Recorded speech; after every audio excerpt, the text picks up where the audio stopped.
এখন তো পটলের সিজন, তো পটলের নানা রকম রেসিপি আমরা বাড়িতে বানিয়ে থাকি, যেমন পটল পোস্ত, পটল দোরমা, চিংড়ি পটল, দই পটল। আজ আমি এক নিরামিষ পটলের রেসিপি বানিয়ে দেখাবো। তোমরাও একবার বাড়িতে ট্রাই করে দেখতে পারো। যার জন্য লাগবে শুধু নারকেল আর আদা আর একটু গরম মশলা।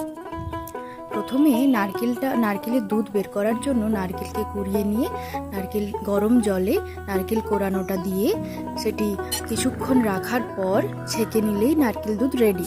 আর এদিকে পটলগুলোকে লম্বা লম্বা করে কেটে নিতে হবে, দিয়ে নুন হলুদ মাখিয়ে রেখে ভালো করে লাল লাল করে গরম তেলে ভেজে নিতে হবে। আর এদিকে আদা আর গরম মশলার মধ্যে জয়িত্রী, জায়ফল, এলাচ আর দারুচিনি এগুলোকে একসঙ্গে বেটে নিতে হবে। আর এদিকে পটলগুলো ভাজা হয়ে গেছে, দেখো সেগুলো আমি তুলে নিচ্ছি। এগুলো বাটার পরে কড়াইতে দিতে হবে তেল, আর তেলের ওপরে গরম মশলা হিসাবে শুধু এই আদা আর এই বাটাটা, গরম মশলা বাটাটা দিয়ে ভালো করে একটু কষিয়ে নিতে হবে। আর দিতে হবে একটু হলুদ, একটু নুন আর লঙ্কার গুঁড়ো।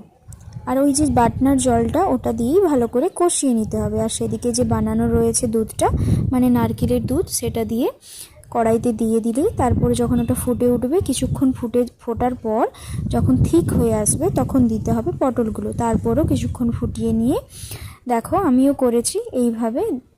একটু যখন মাখো মাখো হয়ে যাবে তখন নামিয়ে নিলেই রেডি আমাদের দুধ পটল। তোমরাও একবার বাড়িতে ট্রাই করো।